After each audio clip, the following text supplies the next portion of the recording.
Firstly, killer video on Tuesday, Jay. Secondly, I figure we may as well keep the ball rolling on fictional black cape wearing characters and a little something I want to talk about today called Batman politics. Batman!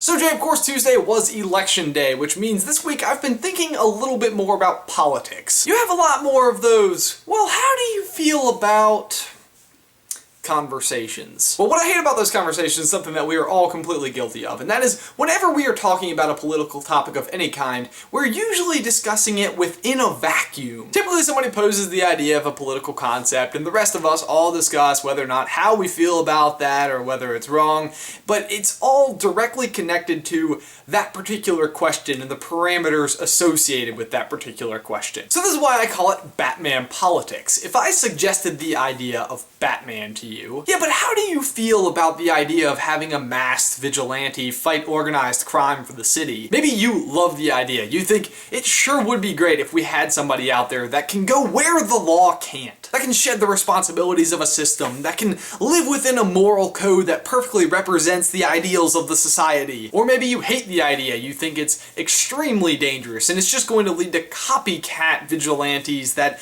don't live within a reasonable moral code. Or maybe they'll take the duty too far or can't stand up to public ridicule and will actually turn against the city that it vowed to protect. But here's the thing about Batman.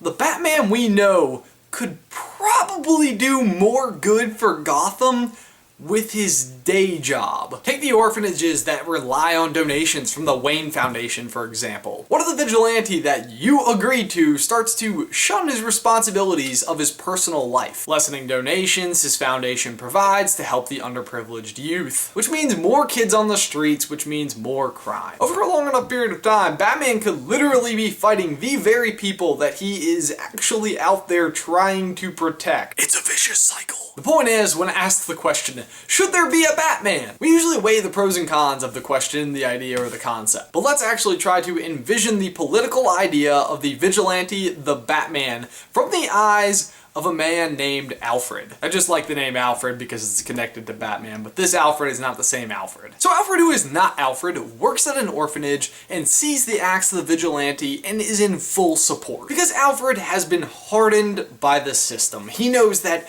the law cannot always fully enforce and correct organized crime. And on top of that, internal corruption further disrupts the process. He believes that the vigilante should be allowed to operate without the fear of arrest, as he has clearly proven his dedication to the cause. The vigilante gains public approval and becomes more and more involved in the fight against crime. He's a superhero, not superficial. Being able to operate legally means he can dedicate all of his time and energy to the fight. His company begins to crumble, and quite frankly, he just doesn't care because he has one focus and only one focus, and that is to defeat crime. Although without the funding from the Vigilantes Foundation, Alfred, along with all of the other residents of the orphanage, find themselves on the streets. Batman politics. So obviously things are not always going to be quite that easy to just necessarily connect all of the dots, but the point is that you can see why, from Alfred's perspective, he would obviously be in favor of this idea. It stands to benefit something that he believes in, it doesn't cost any extra dollars,